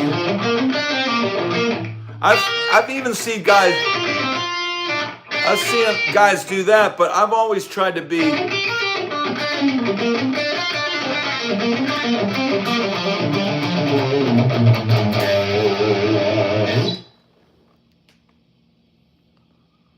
Love this from Ruben the person. Ruben the sandwich, dude. Can we order some Reuben sandwiches now? I don't know why. I need the verb, dude. I need the verb. I got the softest plate. Why do we not have the plate?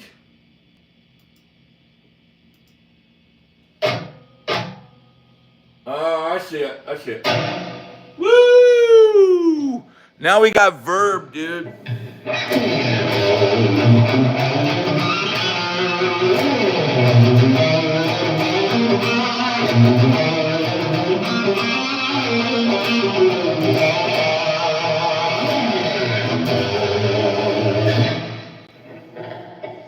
I just got to take the reverb down now. There we go.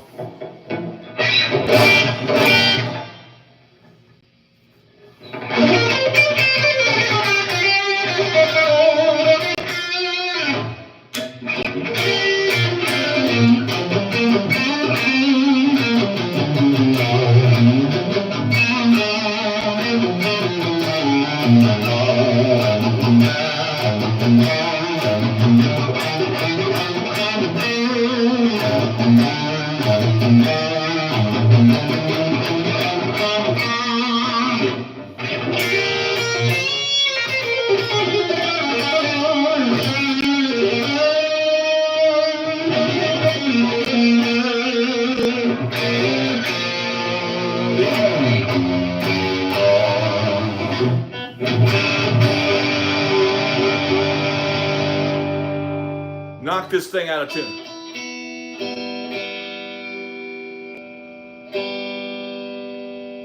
Put this shock jacket on. Eric, here's the deal. Here's the deal. I'll put the shock jacket on and do 10 jumping jacks for $100. Otherwise, the shock jacket is retired, bro.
John, thank you so much, brother. Rock on. Backdrop is awesome. Thank you so much. Yeah, man. So he wants, somebody saying whammy bar. A PRS whammy is a really good whammy, but let's see, man. Can we do it?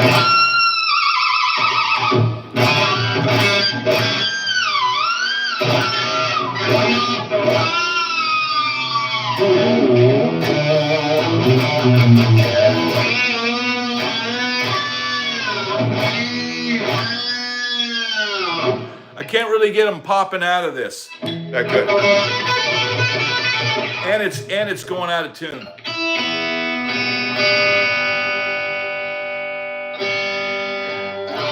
It's going sharp. It's going sharp. 10. Oh, somebody's saying for one jumping jack.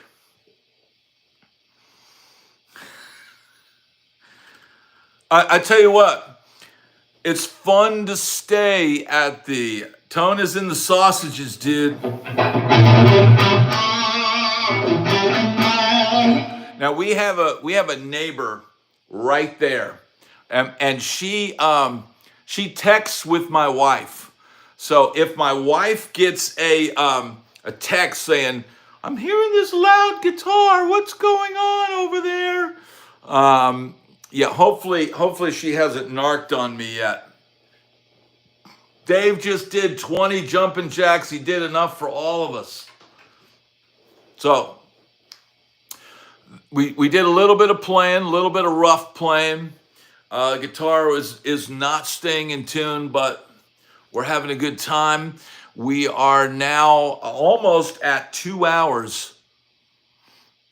Mike, I'm not buzzed at all, bro. The only buzz I got's coming from the guitar humming in the background.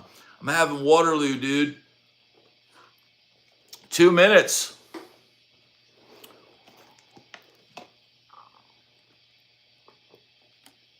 Wow, 3 a.m. in South Africa, dude.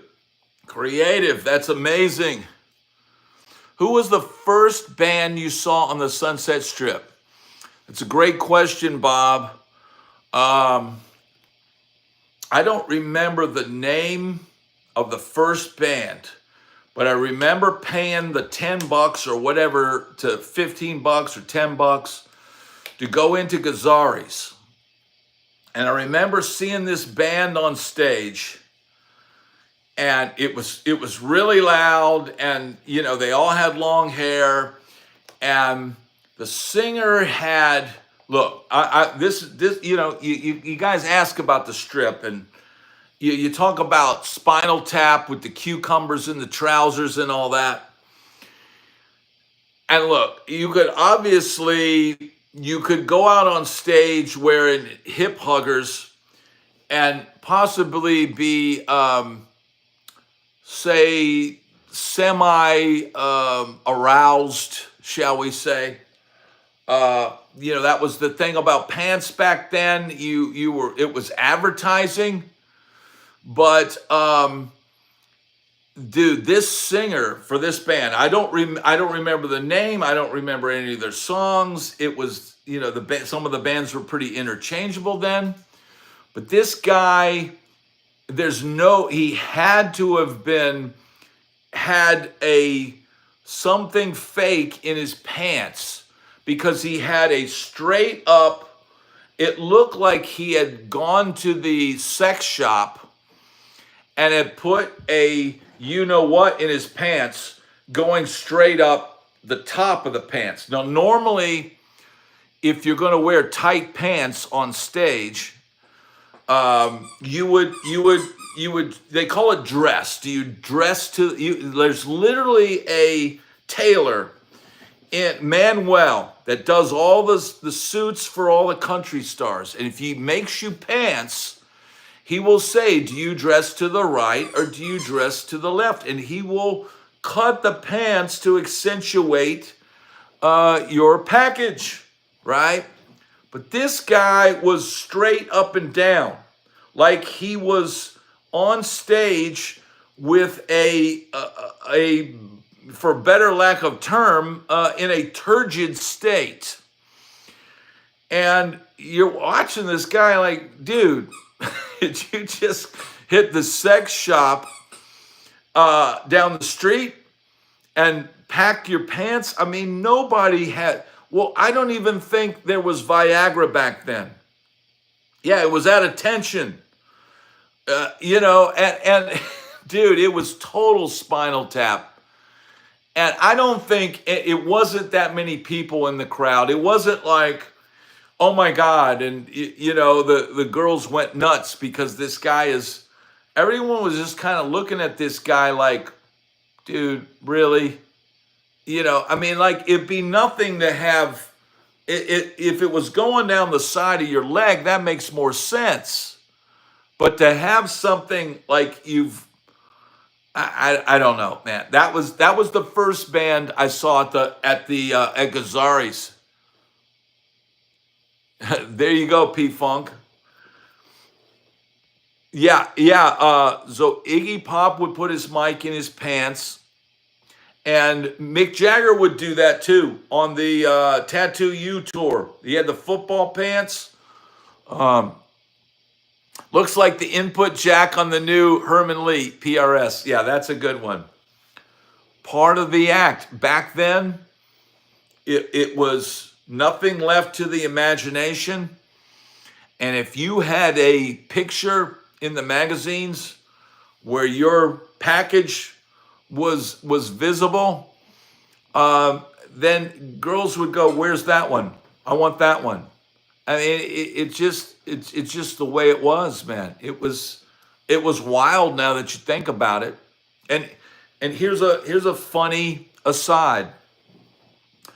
When I was decades later out on the road with a country act, and there was an act that played before us, and a member of my family who was from the 60s era, Jim Morrison would be on stage with, let's say, huggers on his, tight, pants. And so she knew the era of tight pants and guys up on stage, and this person, older member of my family, a female, goes, well, that last band, they're all up on stage in tight pants with absolutely nothing in them. Just had to laugh like, what? I mean, because, there is that. There used to be, rock and roll was from the hips, right? So yeah, that's something. Yeah, Dan's saying thank God Tommy Lee was behind the drum. Well, Tommy Lee still left nothing to the imagination, even behind the drums. Would he be back there wearing a thong or something? This has been a wild 2 hour fiesta. And since we're on the downswing, we're gonna wrap it up. We're gonna keep rocking. I'm gonna wrap it up tomorrow morning. Join me 8 a.m. Eastern Standard Time. We did over 2 hours tonight. And man, thank you everybody for breaking in the new studio. This has been a wild episode. And man, thank you all for being here. Thank you everybody for the super chats. And I will see you tomorrow, 8 a.m. Eastern Standard Time. Thanks everybody for watching. Have a great night. Peace.